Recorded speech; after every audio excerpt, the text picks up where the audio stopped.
नमस्कार दोस्तों। आज हम शुरू कर रहे हैं श्रीमद् भगवत गीता का 12वां अध्याय भक्ति योग। इसके पहले अनुवाद में अर्जुन ने पूछा, जो आपकी सेवा में सदैव तत्पर रहते हैं या जो अव्यक्त निर्विशेष ब्रह्मा की पूजा करते हैं, इन दोनों में से किसे अधिक पूर्ण माना जाए। अब तक श्री कृष्ण साकार, निराकार और सर्वव्यापक तत्वों को समझा चुके हैं तथा सभी प्रकार के भक्तों और योगियों का भी वर्णन कर चुके हैं। सामान्य रूप से आध्यात्मिक मार्ग पर चलने वाले दो प्रकार से बांटे गए हैं, निर्विशेषवादी और सद्गुणवादी। सद्गुणवादी भक्त पूरी श्रद्धा से भगवान की सेवा करता है। निर्विशेषवादी भी कृष्ण की ही उपासना करता है, लेकिन सीधे तरीके से नहीं, बल्कि निर्विशेष ब्रह्मा का ध्यान करके। इस अध्याय में हम देखेंगे कि परम सत्य को जानने के अनेक मार्गों में भक्ति योग सबसे श्रेष्ठ कैसे है। यदि कोई भगवान को पाना चाहता है तो उसे भक्ति करनी चाहिए। जो लोग भगवान की प्रत्यक्ष भक्ति और सेवा करते हैं वह सद्गुणवादी होते हैं। जो लोग निर्विशेष ब्रह्मा का ध्यान करते हैं वे निर्विशेषवादी कहलाते हैं। यहाँ अर्जुन पूछते हैं कि इन दोनों में से श्रेष्ठ कौन है, जबकि परम सत्य को जानने के कई साधन होते हैं, फिर भी कृष्ण भक्ति योग को सबसे श्रेष्ठ बताते हैं। यह सबसे सीधा और सरल मार्ग है। भगवत गीता के दूसरे अध्याय में भगवान बताते हैं कि जीव यह शरीर नहीं बल्कि आत्मा है। 7वें अध्याय में उन्होंने जीव को भगवान का अंश बताया और भगवान पर ध्यान लगाने की सलाह दी। 8वें अध्याय में कहा कि जो मनुष्य मृत्यु के समय कृष्ण का स्मरण करता है वह कृष्ण धाम को प्राप्त होता है। 6ठे अध्याय के अंत में भी भगवान कहते हैं कि सभी योगियों में वह श्रेष्ठ है जो निरंतर कृष्ण का चिंतन करता है। इस प्रकार लगभग हर अध्याय का निष्कर्ष यही है कि मनुष्य को कृष्ण के साकार रूप में प्रेम होना चाहिए, क्योंकि यही आत्म साक्षात्कार की सर्वोच्च अवस्था है। फिर भी कुछ लोग कृष्ण के साकार रूप को स्वीकार नहीं करते। वे लोगों का ध्यान कृष्ण से हटकर निर्विशेष ब्रह्मा की ओर ले जाते हैं। उनका मानना है कि भगवान के निराकार रूप का ध्यान करना अधिक श्रेष्ठ है। लेकिन अर्जुन जानना चाहते हैं कि इन दोनों मार्ग में कौन सा मार्ग अधिक उत्तम और सरल है। अर्जुन स्वयं श्री कृष्ण के साकार रूप के भक्त है और जानना चाहते हैं कि उनका मार्ग सही है या नहीं। निराकार रूप का ध्यान करना कठिन होता है। वास्तव में परम सत्य के निराकार स्वरूप का स्पष्ट चिंतन करना आसान नहीं है। अर्जुन 11वें अध्याय में अनुभव कर चुके हैं कि कृष्ण के साकार रूप की भक्ति सबसे श्रेष्ठ है, क्योंकि इससे भगवान के अन्य सभी रूप भी समझ में आ जाते हैं और भक्ति में कोई बाधा नहीं पड़ती। अगला अनुवाद आता है। श्री भगवान ने कहा कि जो लोग अपने मन को मेरे साकार रूप में लगाते हैं और अत्यंत श्रद्धा पूर्वक मेरी पूजा करने में सदैव लगे रहते हैं, वे मेरे द्वारा परम सिद्ध माने जाते हैं। अर्जुन के प्रश्न का उत्तर देते हुए कृष्ण स्पष्ट कहते हैं कि जो व्यक्ति अपने मन को उनके साकार रूप में लगाता है और पूरी श्रद्धा तथा विश्वास के साथ उनकी पूजा करता है, उसे सबसे श्रेष्ठ योगी माना जाना चाहिए। जो व्यक्ति कृष्ण भावना में स्थित होता है उसके लिए कोई भी कार्य साधारण या भौतिक नहीं रहता, क्योंकि वह हर काम भगवान कृष्ण के लिए करता है। शुद्ध भक्त हमेशा भगवान की सेवा में लगा रहता है। कभी वह कीर्तन करता है, कभी भगवान की कथाएं सुनता है, कभी कृष्ण से संबंधित पुस्तकें पढ़ता है, कभी प्रसाद बांटता है, कभी भगवान के लिए आवश्यक वस्तुएं लाता है, तो कभी मंदिर की सफाई या बर्तन साफ करता है। वह अपना एक क्षण भी भगवान की सेवा से अलग नहीं बिताता। भगवान के लिए पूरी लगन और एकाग्रता के साथ किया गया ऐसा जीवन ही पूर्ण समाधि कहलाता है। अगला अनुवाद आता है। लेकिन जो लोग अपनी इंद्रियों को वश में करके तथा सबके प्रति समभाव रखकर परम सत्य की निराकार कल्पना के अंतर्गत उस अव्यक्त की पूरी तरह से पूजा करते हैं, जो इंद्रियों की अनुमति के परे है, सर्वव्यापी है, अकल्पनीय है, अपरिवर्तनीय है, अचल तथा ध्रुवीय है, वह समस्त लोगों के कल्याण में संलग्न रहकर अंततः मुझे प्राप्त करते हैं। जो लोग भगवान कृष्ण की प्रत्यक्ष भक्ति नहीं करते बल्कि अप्रत्यक्ष रूप से उसी लक्ष्य को प्राप्त करने का प्रयास करते हैं, वह भी अंत में श्री कृष्ण को ही प्राप्त होते हैं। जैसा कि कहा गया है, अनेक जन्मों के बाद ज्ञानी व्यक्ति यह समझकर कि वासुदेव ही सब कुछ है, मेरी शरण में आता है। जब मनुष्य कई जन्मों के बाद पूर्ण ज्ञान को प्राप्त कर लेता है, तब वह कृष्ण की शरण ग्रहण करता है। लेकिन इस मार्ग पर चलने वाले व्यक्ति को इंद्रियों पर नियंत्रण रखना पड़ता है, सभी प्राणियों की सेवा करनी पड़ती है और सबके कल्याण में लगे रहना पड़ता है। इसका अर्थ है कि अंततः भगवान कृष्ण तक पहुंचना ही लक्ष्य है, क्योंकि उनके बिना पूर्ण साक्षात्कार नहीं हो सकता। अक्सर भगवान की शरण में आने से पहले ही बहुत तपस्या करनी पड़ती है।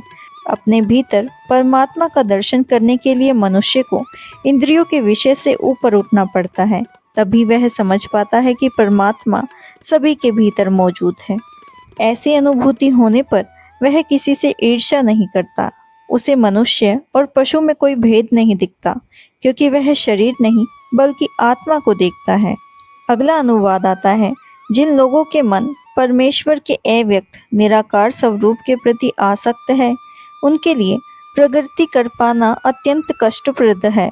देहधारियों के लिए उस क्षेत्र में प्रगति कर पाना सदैव दुष्कर होता है। जो साधक परमेश्वर के अव्यक्त और निराकार स्वरूप का अनुसरण करते हैं, वे ज्ञानी योगी कहलाते हैं, और जो भगवान की भक्ति में लगे रहकर पूर्ण कृष्ण भावना में रहते हैं, वह भक्ति योगी कहलाते हैं। यहाँ ज्ञान योग और भक्ति योग का स्पष्ट अंतर बताया गया है। ज्ञान योग का मार्ग भी मनुष्य को उसी लक्ष्य तक पहुँचाता है, लेकिन यह बहुत कठिन होता है, जबकि भक्ति योग भगवान की प्रत्यक्ष सेवा होने के कारण सरल है और शरीरधारी जीव के लिए स्वाभाविक है। जीव अनादिकाल से शरीर से जुड़ा हुआ है, इसीलिए उसके लिए यह समझना कठिन होता है कि वह शरीर नहीं बल्कि आत्मा है। इसीलिए भक्ति योग कृष्ण के विग्रह को पूजनीय मानते हैं, क्योंकि उसके मन में शरीर का बोध नहीं रहता और वह उसे भगवान की सेवा में लगा सकते हैं। निसंदेह मंदिर में भगवान के विग्रह की पूजा मूर्ति नहीं होती। वैदिक शास्त्रों में बताया गया है कि पूजा सुगुण और निर्गुण दोनों प्रकार की हो सकती है। मंदिर में विग्रह पूजा सगुण पूजा होती है, क्योंकि भगवान को एक दृश्य रूप में प्रस्तुत किया जाता है। लेकिन चाहे वह विग्रह पत्थर, लकड़ी या चित्र के रूप में भी क्यों न दिखाई दे, भगवान का स्वरूप वास्तव में भौतिक नहीं होता। इसे एक सरल उदाहरण से समझा जा सकता है। सड़क किनारे लगी डाक पेटी में पत्र डालने पर वह सही स्थान पर पहुंच जाता है, लेकिन यदि कोई उस जैसी दिखने वाली नकली पेटी बना दे तो उसमें डाला गया पत्र कहीं नहीं पहुंचेगा। उसी प्रकार भगवान ने अचरा विग्रह के रूप में अपना अधिकृत स्वरूप दिया है। भगवान सर्वशक्तिमान है, इसीलिए वे इस रूप के माध्यम से भक्तों की सेवा को स्वीकार करते हैं। इससे भक्त को भगवान तक पहुंचने में आसानी होती है। भक्त के मार्ग में भक्त गुरु के मार्गदर्शन से भगवान के विग्रह को प्रणाम करके, भगवान की महिमा सुनकर और भगवान को अर्पित प्रसाद ग्रहण करके भी धीरे धीरे भगवान को समझ सकता है। इसके विपरीत जो लोग निराकार मार्ग का अनुसरण करते हैं, उन्हें उपनिषदों में अन्य वैदिक ग्रंथों के माध्यम से अव्यक्त तत्व को समझना पड़ता है। उन्हें इंद्रियों से परे विषयों का चिंतन करना पड़ता है और अनेक कठिन नियमों का पालन करना पड़ता है। सामान्य व्यक्ति के लिए यह मार्ग सरल नहीं है। इसीलिए कहा गया है कि भक्ति का मार्ग अधिक सहज और सुरक्षित है। भक्ति योगी बिना विशेष कठिनाई के भगवान तक पहुंच सकता है, जबकि निराकार मार्ग में अधिक परिश्रम करना पड़ता है और साधन भी कठिन होते हैं। जीव स्वभाव से एक व्यक्तिगत आत्मा है। यदि वह केवल निराकार ब्रह्म में लीन होने का प्रयास करता है, तो वह परम सत्य के सत्य और चित्त स्वरूप का कुछ भी अनुभव नहीं कर सकता। अगला अनुवाद आता है। जो अपने सारे कार्य को मुझे अर्पित करके तथा अविचलित भाव से मेरी भक्ति करते हुए मेरी पूजा करते हैं और अपने चित्तों को मुझ पर स्थित करके निरंतर मेरा ध्यान करते हैं, उनके लिए हे पार्थ, मैं जन्म मृत्यु के सागर से शीघ्र उद्धार करने वाला हूँ। इस अंश में भगवान श्री कृष्ण बताते हैं कि जो व्यक्ति शुद्ध भक्ति करता है वह बहुत भाग्यशाली होता है। भगवान स्वयं उसे जन्म मृत्यु के इस संसार रूपी समुद्र से पार करा देते हैं। जब मनुष्य भक्ति करता है, तब उसे अनुभव होने लगता है कि भगवान सर्वश्रेष्ठ हैं और जीव उनका सेवक है। जीव का वास्तविक कर्तव्य भगवान की सेवा करना है। यदि वह भगवान की सेवा नहीं करता तो उसे माया की सेवा करनी पड़ती है। भगवान को केवल भक्ति के द्वारा ही जाना जा सकता है। इसीलिए मनुष्य को अपना मन पूरी तरह श्री कृष्ण में लगाना चाहिए और जो भी कार्य करे वह भगवान को प्रसन्न करने के लिए करे। सच्चा भक्त अपने स्वार्थ के लिए नहीं बल्कि भगवान की प्रसन्नता के लिए जीता है, जैसे अर्जुन ने कुरुक्षेत्र में भगवान की आज्ञा का पालन किया था। भक्ति का मार्ग बहुत सरल है। मनुष्य अपने दैनिक कार्य करते हुए भी हरे कृष्ण महामंत्र का कीर्तन कर सकता है। इस दिव्य नाम स्मरण से उसका मन भगवान की ओर आकर्षित हो जाता है। भगवान वचन देते हैं कि वे अपने भक्त को संसार सागर से शीघ्र ही पार लगा देंगे। अन्य योगियों को विभिन्न साधनाएं करनी पड़ती है, लेकिन भक्त के लिए स्वयं भगवान उद्धारक बन जाते हैं। जैसे माता पिता अपने छोटे बच्चों की रक्षा करते हैं, उसी प्रकार भगवान अपने भक्तों की रक्षा करते हैं। भक्त को कठिन योग साधनाओं द्वारा दूसरे लोकों में जाने का प्रयास नहीं करना पड़ता। भगवान अपने वाहन गरुड़ पर बैठकर स्वयं भक्त को अपने धाम ले जाते हैं। मनुष्य चाहे कितना भी कुशल तैराक क्यों न हो, समुद्र में गिर जाने पर स्वयं को बचाना कठिन होता है, लेकिन यदि कोई उसे बाहर निकाल ले तो वह आसानी से बच जाता है। उसी प्रकार भगवान अपने भक्त को संसार रूपी समुद्र से बाहर निकाल लेते हैं। इसीलिए बुद्धिमान व्यक्ति को अन्य सभी मार्गों की अपेक्षा भक्ति योग को अपनाना चाहिए। जो भक्त नारायण की शरण में लेता है उसे वे सभी फल प्रदान करते हैं जो कर्म, ज्ञान, तप, यज्ञ और दान आदि से मिलते हैं। केवल भगवान के पवित्र नामों का कीर्तन करने से भक्त को सरलता से परम धाम प्राप्त हो जाता है। इसीलिए भगवत गीता में भगवान कृष्ण कहते हैं, सभी प्रकार के अन्य आश्रयों को छोड़कर केवल मेरी शरण में आओ, मैं तुम्हें सभी पापों से मुक्त कर दूंगा। अगला अनुवाद आता है, मुझ भगवान में अपने चित्त को स्थित करो और अपनी सारी बुद्धि मुझ में लगाओ। इस प्रकार तुम निसंदेह मुझ में सदैव वास करोगे।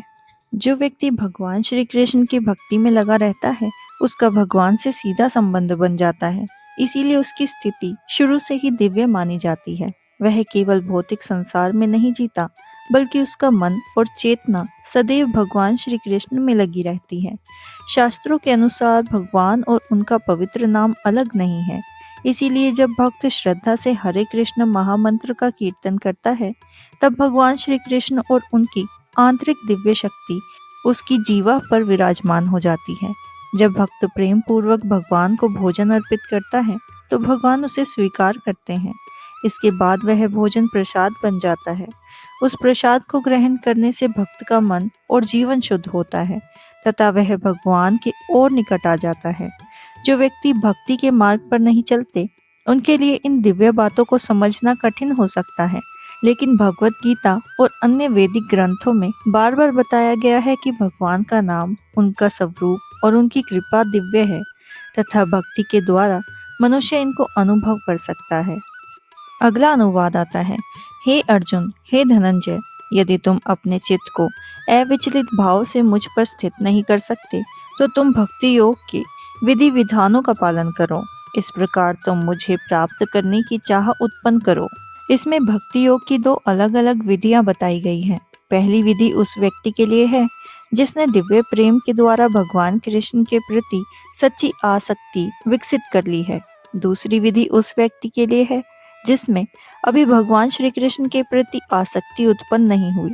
इस दूसरी श्रेणी के लोगों के लिए अनेक नियम और साधन बताए गए हैं जिनका पालन करके मनुष्य अंततः कृष्ण आसक्ति की अवस्था को प्राप्त कर सकता है। भक्ति योग इंद्रियों की शुद्धिकरण के लिए है। इस संसार में हमारी सभी इंद्रियां सामान्यतः अशुद्ध रहती हैं क्योंकि वे इंद्रिय तृप्ति में लगी रहती हैं, लेकिन भक्ति योग के अभ्यास से इन इंद्रियों को शुद्ध किया जा सकता है। जब इंद्रियां शुद्ध हो जाती हैं तब उनका सीधा संबंध परमेश्वर से स्थापित हो जाता है। इस संसार में रहते हुए मैं किसी स्वामी की सेवा कर सकता हूँ, लेकिन वास्तव में मैं उसकी प्रेम पूर्वक सेवा नहीं करता।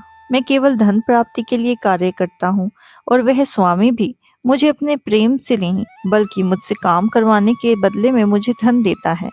इसीलिए वह प्रेम का प्रश्न वहाँ नहीं उठ सकता। परंतु आध्यात्मिक जीवन में मनुष्य को शुद्ध प्रेम की अवस्था तक पहुँचना होता है। यह प्रेम की अवस्था इन्हीं इंद्रियों द्वारा भक्ति के अभ्यास से प्राप्त की जा सकती है। ईश्वर के प्रति प्रेम प्रत्येक व्यक्ति के हृदय में पहले से ही गुप्त अवस्था में मौजूद होता है। यह प्रेम विभिन्न रूपों में प्रकट होता है, लेकिन भौतिक संगति के कारण दूषित हो जाता है।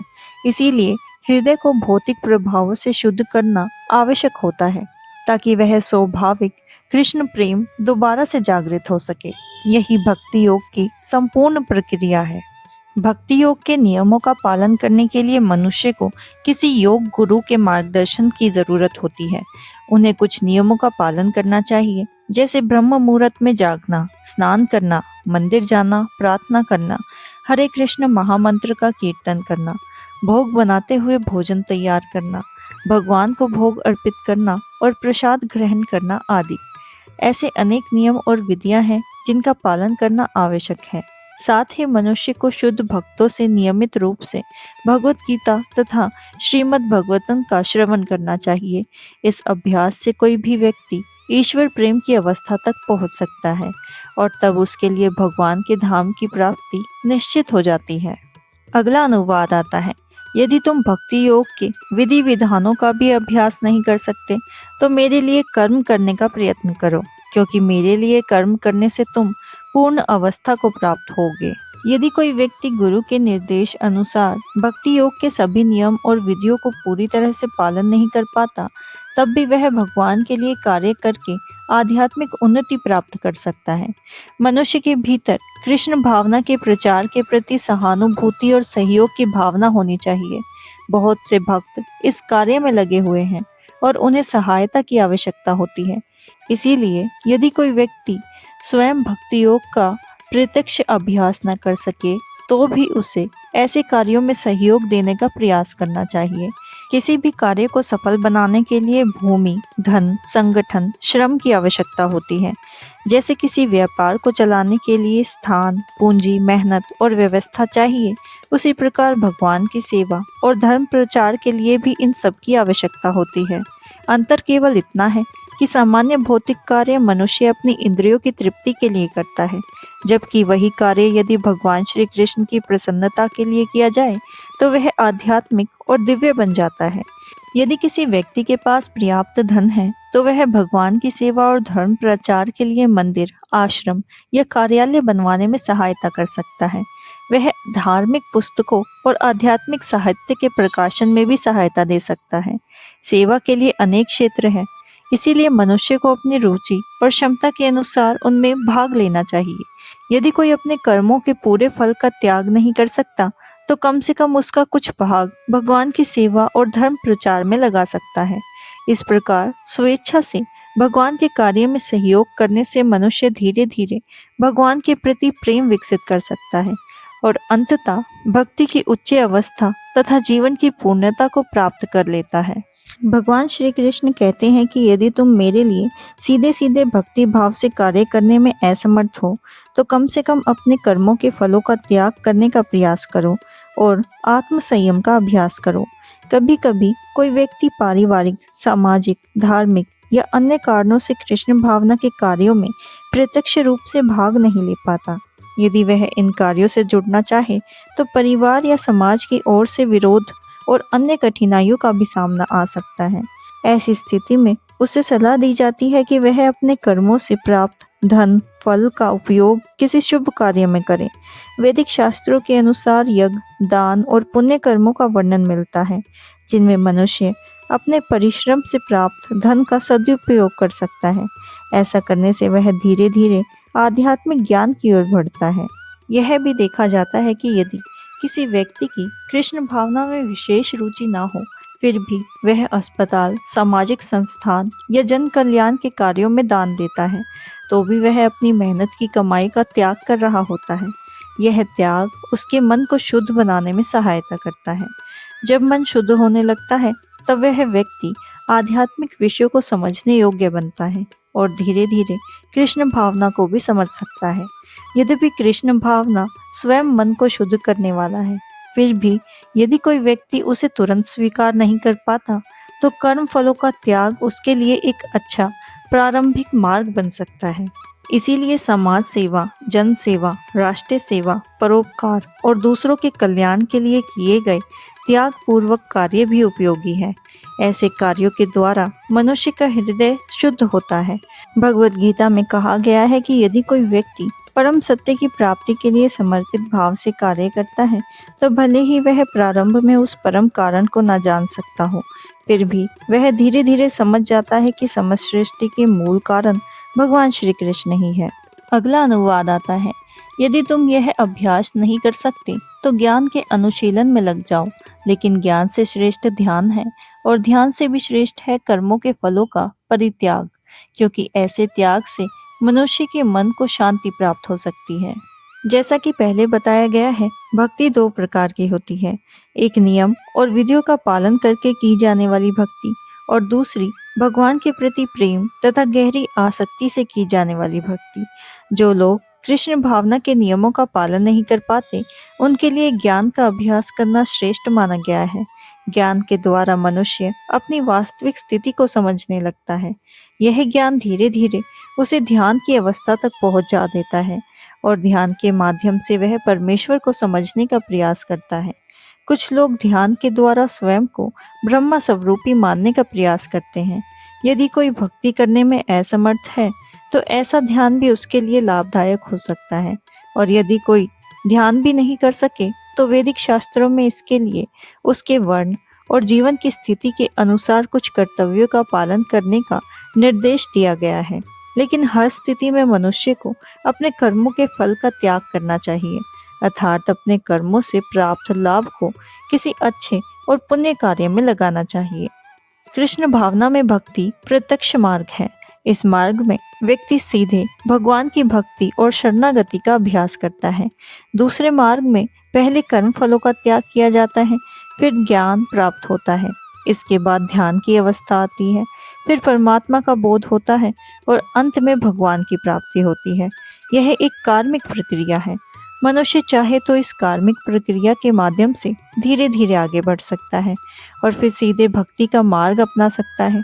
हालांकि प्रत्यक्ष भक्ति का मार्ग हर व्यक्ति के लिए तुरंत आसान नहीं होता, इसीलिए कार्मिक मार्ग भी उपयोगी माना गया है। यह भी समझना चाहिए कि अर्जुन के लिए यह कार्मिक मार्ग नहीं बताया गया था, क्योंकि वह पहले से ही भगवान श्री कृष्ण के प्रति प्रेम में भक्ति की अवस्था में था। यह कार्मिक मार्ग उन लोगों के लिए है जो अभी उस स्तर तक नहीं पहुंच पाए हैं। फिर भी भगवत गीता का मुख्य संदेश यही है कि मनुष्य सीधे भगवान श्री कृष्ण की शरण ग्रहण करे और भक्ति के प्रत्यक्ष मार्ग को अपनाए। यही सबसे सरल, श्रेष्ठ और शीघ्र फल देने वाला मार्ग माना गया है। अगला अनुवाद आता है, जो किसी से द्वेष नहीं करता लेकिन सभी जीवों का दयालु मित्र है, जो अपने को स्वामी नहीं मानता और मिथ्या अहंकार से मुक्त है, जो सुख दुख में समभाव रहता है, सदैव आत्मतुष्ट रहता है, आत्मसंयमी है तथा जो निश्चय के साथ मुझ में मन तथा बुद्धि को स्थिर करके भक्ति में लगा रहता है, ऐसा भक्त मुझे अत्यंत प्रिय है। शुद्ध भक्त किसी भी परिस्थिति में विचलित नहीं होते और ना ही किसी से ईर्ष्या करते हैं। वह अपने शत्रु को भी शत्रु नहीं मानते। वह सोचते हैं कि यह व्यक्ति मेरे पिछले कर्मों के कारण मेरा विरोध कर रहा है, इसीलिए मुझे प्रतिशोध लेने के बजाय धैर्यपूर्वक सहन करना चाहिए। श्रीमद् भगवत गीता में कहा गया है कि जब व्यक्ति किसी कठिनाई में पड़ता है, तो वह उसे भगवान की कृपा मानते हैं। वह सोचते हैं कि अपने पिछले कर्मों के अनुसार उसे इससे भी अधिक कष्ट मिलना चाहिए था, लेकिन भगवान की दया से उसे केवल थोड़ा सा ही दुख सहन करना पड़ रहा है। इसीलिए वह बड़ी बड़ी बातें विपत्ति से भी शांत और धैर्यवान बने रहते हैं। भक्त सभी प्राणियों पर दया करते हैं, यहाँ तक कि अपने विरोधियों पर भी। वह यह अच्छी तरह समझते हैं कि वह केवल एक शरीर नहीं है, बल्कि एक शाश्वत आत्मा है। इसीलिए वह शरीर से जुड़े सुख दुख को अधिक महत्व नहीं देते और झूठे अहंकार से मुक्त रहते हैं। वह सुख और दुख दोनों में समान भाव रखते हैं। जो कुछ भी भगवान की कृपा से प्राप्त होता है, उसी में संतुष्ट रहते हैं। वह कठिन परिश्रम करके भौतिक वस्तुओं को जुटाने की अत्यधिक चिंता नहीं करते। इसी कारण उनका मन सदैव प्रसन्न रहता है। शुद्ध भक्त अपने गुरु के आदेशों का दृढ़ता से पालन करते हैं। उनकी इंद्रियां उनके नियंत्रण में रहती है, इसीलिए उनका संकल्प मजबूत भी रहता है। वह किसी के तर्क वितर्क या आलोचना से अपने भक्ति पथ से नहीं भटकते। उसे पूरा विश्वास रहता है कि भगवान श्री कृष्ण उसके सनातन स्वामी हैं। इसी विश्वास के कारण कोई भी परिस्थिति उस भगवान की भक्ति से विचलित नहीं कर सकती। इन सभी गुणों के कारण वह अपना मन और बुद्धि पूरी तरह भगवान में स्थिर कर पाते हैं। ऐसी शुद्ध भक्ति की अवस्था बहुत दुर्लभ है, लेकिन भक्त भक्ति के नियमों का पालन करते हुए धीरे धीरे इस अवस्था तक पहुंच जाते हैं। अंत में भगवान श्री कृष्ण कहते हैं कि ऐसे ही भक्त उन्हें अत्यंत प्रिय होते हैं, क्योंकि उसके सभी कार्य भगवान की प्रसन्नता और सेवा के लिए समर्पित होते हैं, जिससे किसी को कष्ट नहीं पहुंचता तथा जो अन्य किसी के द्वारा विचलित नहीं किया जाता। जो सुख दुख में, भय तथा चिंता में समभाव रखता है, वह मुझे अत्यंत प्रिय है। इस श्लोक में भक्त के कुछ और दिव्य गुणों का वर्णन किया गया है। ऐसे भक्त के कारण किसी को कष्ट, चिंता, भय तथा असंतोष नहीं होता, क्योंकि भक्त सभी प्राणियों पर दया करता है। इसीलिए वह ऐसा कोई कार्य नहीं करता जिससे किसी को दुख या परेशानी हो। साथ ही यदि कोई व्यक्ति भक्त को परेशान करने या चिंता में डालने का प्रयास भी करे, तब भी वह आसानी से विचलित नहीं होता। भगवान की कृपा और निरंतर भक्ति के कारण बाहरी परिस्थितियां उसके मन को अधिक प्रभावित नहीं कर पाती। जो भक्त सदैव कृष्ण भावना और भगवान की सेवा में लगा रहता है, वह भौतिक संसार के उतार चढ़ाव से ऊपर उठ जाता है। इसीलिए सांसारिक परेशानियां उसे विचलित नहीं कर पाती। सामान्य व्यक्ति जब अपनी इंद्रिय की तृप्ति के लिए कोई भी मनचाही वस्तु प्राप्त कर लेता है, तो वह बहुत प्रसन्न होता है। लेकिन जब वह देखता है किसी दूसरे के पास उससे बेहतर वस्तु है, तो उसके मन में ईर्ष्या और दुख उत्पन्न हो जाता है। इसी प्रकार जब उसे अपने शत्रु से हानि पहुंचने का भय होता है, तो वह डरने लगता है, और जब वह किसी कार्य में सफल नहीं हो पाता, तो वह निराश हो जाता है। लेकिन भगवान का सच्चा भक्त इन सभी भावना, आध्यात्मिक खुशी, ईर्ष्या, भय, चिंता और निराशा से ऊपर उठने का प्रयास करता है। उसका मन भगवान में स्थिर रहता है, इसीलिए वह बाहरी परिस्थितियों से अधिक प्रभावित नहीं होता। इसी कारण ऐसा शांत, दयालु, निडर और संतुलित भक्त भगवान श्री कृष्ण को अत्यधिक प्रिय होता है। अगला अनुवाद आता है। मेरा ऐसा भक्त जो सामान्य कार्यकलापों पर आश्रित नहीं है, जो शुद्ध है, दक्ष है, चिंता रहित है, समस्त कष्टों से रहित है और किसी फल के लिए प्रयत्नशील नहीं रहता, मुझे अत्यंत प्रिय है। भक्त को धन मिल सकता है, लेकिन वह धन कमाने के लिए अत्यधिक संघर्ष या लालसा नहीं करता। यदि भगवान की कृपा से उसे धन प्राप्त हो जाए, तो वह उससे अत्यधिक उत्साहित या अहंकारी नहीं होता। भक्त बाहरी और आंतरिक दोनों प्रकार की शुद्धता बनाए रखता है। वह प्रातःकाल जल्दी उठता है, स्नान करता है और अपनी भक्ति साधना में लग जाता है। इस प्रकार उसका जीवन स्वच्छ और अनुशासित होता है। भक्त दक्ष और समझदार होता है, क्योंकि वह जीवन के वास्तविक उद्देश्य को जानता है और शास्त्रों के ज्ञान पर दृढ़ विश्वास रखता है। वह किसी प्रकार के झगड़े, पक्षपात या गुटबंदी में नहीं पड़ता, इसीलिए उसका मन शांत रहता है। वह संसार की झूठी पहचान और उपाधियों से ऊपर उठने का प्रयास करता है, इसीलिए अनावश्यक चिंताओं में नहीं फंसता। भक्त जानता है कि यह शरीर अस्थायी है और आत्मा ही उसकी वास्तविक पहचान है, इसीलिए शारीरिक कष्ट आने पर भी वह अत्यधिक व्याकुल नहीं होता। शुद्ध भक्त कभी ऐसे कार्यों में अपनी शक्ति और समझ नहीं लगाते जो उनकी भक्ति में बाधा डाले। उदाहरण के लिए किसी बड़े भवन का निर्माण में बहुत अधिक समय, धन और परिश्रम लग सकता है, इसीलिए वह केवल सांसारिक दिखावे के लिए ऐसे कार्यों में नहीं पड़ता। हाँ, यदि भगवान की सेवा के लिए मंदिर बनाना हो या किसी आध्यात्मिक कार्य को करना हो, तो वह उसके लिए पूरी लगन से प्रयास कर सकता है। लेकिन केवल भौतिक सुख सुविधाओं के लिए, ऐश्वर्य के लिए या बड़े बड़े प्रबंध में अपनी ऊर्जा व्यर्थ नहीं करता। अगला अनुवाद आता है। जो ना कभी हर्षित होता है, ना शोक करता है, ना तो पछताता है और ना इच्छा करता है, तथा जो शुभ और अशुभ दोनों प्रकार की वस्तुओं का परित्याग कर देता है, ऐसा भक्त मुझे अत्यंत प्रिय है। शुद्ध भक्त ना तो भौतिक लाभ मिलने पर अत्यधिक प्रसन्न होता है और ना ही किसी हानि होने पर दुखी होता है। उसका मन सांसारिक लाभ हानि से ऊपर उठने का प्रयास करता है। वह पुत्र, शिष्य या किसी अन्य वस्तु की प्राप्ति के लिए अत्यधिक लालसा नहीं रखता, और यदि ये उसे प्राप्त ना हो तो भी वह निराशा या दुखी नहीं होता। यदि उसकी कोई भी प्रिय वस्तु खो जाए तो भी वह उसके लिए अत्यधिक शोक नहीं करता। इसी प्रकार यदि कोई उसकी इच्छा पूरी ना हो पाए तो भी वह दुख में नहीं डूब जाता। शुद्ध भक्त शुभ और अशुभ कर्मों के फल से आसक्त नहीं होता। उसका मुख्य उद्देश्य केवल भगवान की प्रसन्नता होती है। इसीलिए वह कर्मों के फल की चिंता किए बिना अपना कर्तव्य करता है। भगवान की सेवा और भक्ति के लिए वह बड़ी से बड़ी कठिनाई, कष्ट या विपत्ति सहन करने के लिए तैयार रहता है। कोई भी परिस्थिति उसे भक्ति के मार्ग से हटाने में सफल नहीं होती। इस प्रकार जो भक्त सुख दुख, लाभ हानि, प्राप्ति अप्राप्ति और अनुकूलता प्रतिकूलता में समान रहता है तथा हर स्थिति में भगवान की सेवा में दृढ़ बना रहता है, वह भगवान श्री कृष्ण को अत्यंत प्रिय होता है। अगला अनुवाद आता है।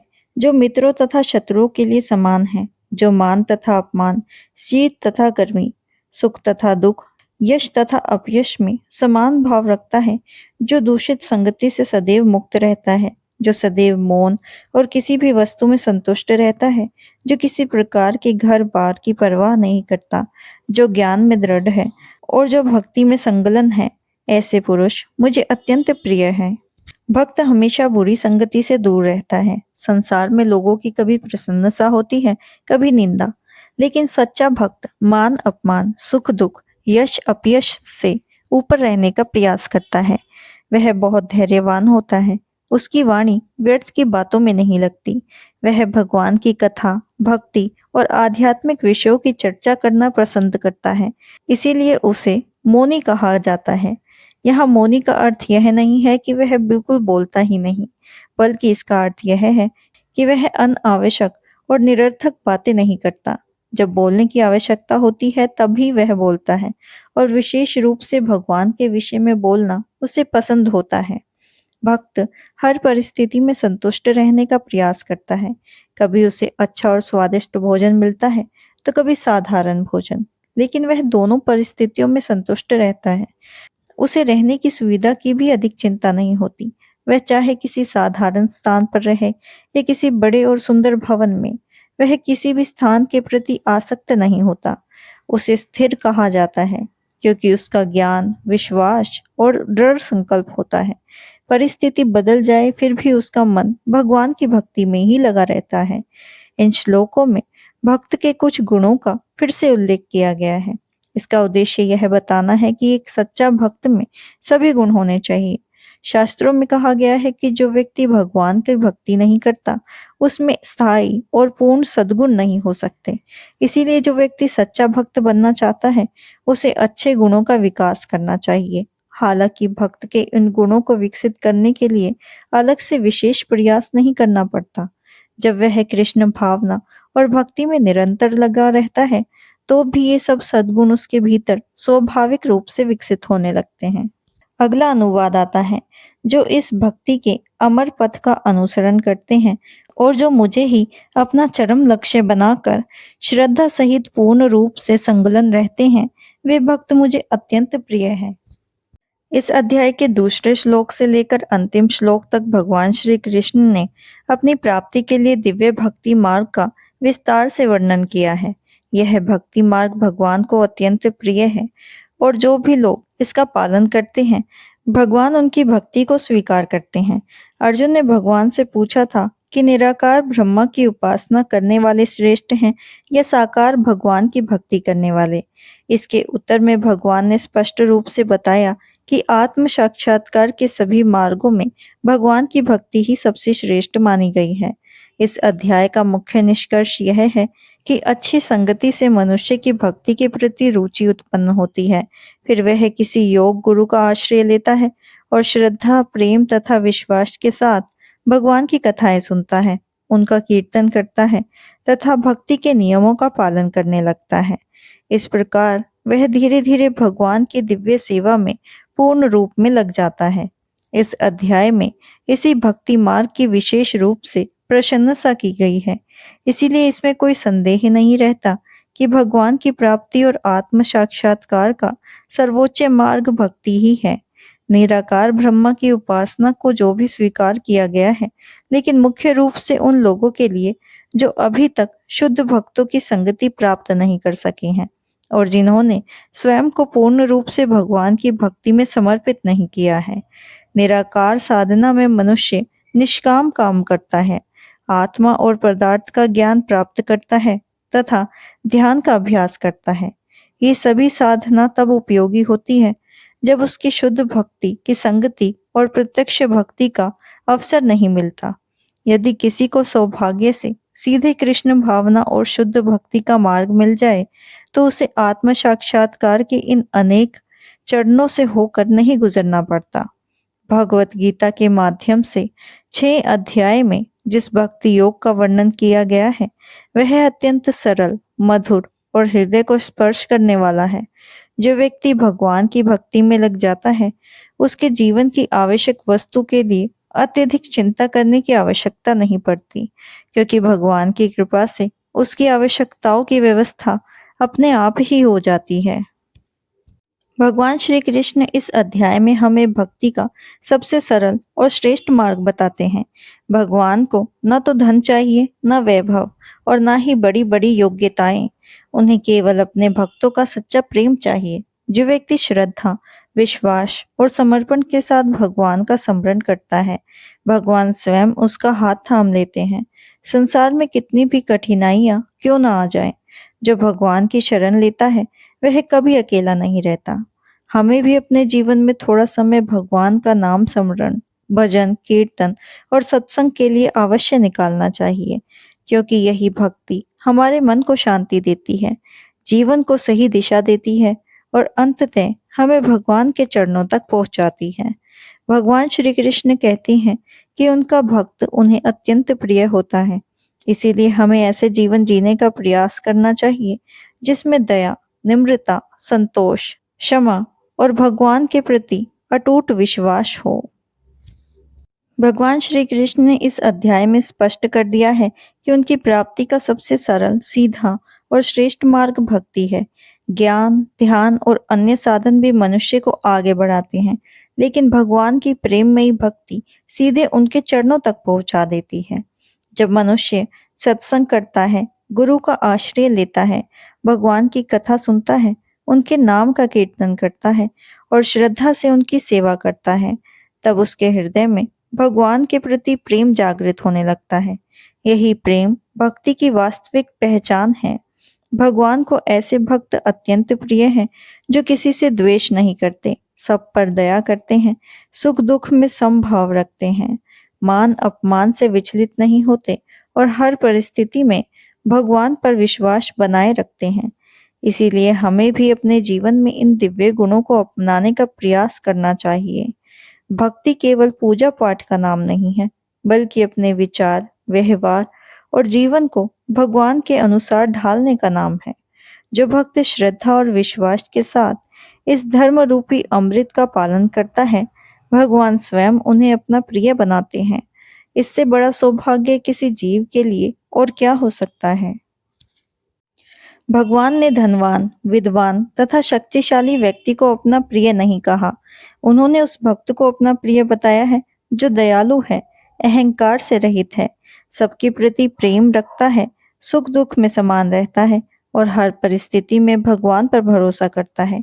यह शिक्षा आज भी उतनी ही सत्य है जितनी हजारों साल पहले कुरुक्षेत्र के मैदान में थी। संसार में मनुष्य बहुत कुछ प्राप्त कर सकता है, लेकिन यदि उसके हृदय में भगवान के प्रति प्रेम नहीं है, तो वह सब कुछ अधूरा है। भक्ति का अर्थ केवल मंदिर जाना या पूजा करना नहीं है, बल्कि भक्ति का अर्थ है अपने प्रत्येक कर्म को भगवान को समर्पित करके करना, उनके नाम का स्मरण करना और अपने जीवन को उनके लिए, उनके मार्ग पर चलाना। जब भक्त एकदम भगवान की ओर आगे बढ़ता है, तब भगवान उससे कहीं अधिक कदम आगे बढ़ते हैं। यही भगवान की असीम करुणा है। इसीलिए जीवन में चाहे कितनी भी कठिन परेशानियां क्यों ना आ जाए, भगवान का हाथ कभी मत छोड़िए, क्योंकि जो भगवान की शरण में जाता है, उसका कल्याण निश्चित ही होता है। हे प्रभु, हमें ऐसा मान दीजिए जो सदैव आपके चरणों में हे प्रभु, हमें ऐसा मन दीजिए जो सदैव आपके चरणों में लगा रहे। हमें ऐसी बुद्धि दीजिए जो आपके मार्ग से कभी भी विचलित ना हो, और हमें ऐसी भक्ति दीजिए जो किसी भी स्वार्थ के लिए ना हो, बल्कि केवल आपकी प्रसन्नता के लिए हो। इसी प्रार्थना के साथ भक्ति योग के अध्याय की कथा यहीं पूर्ण होती है।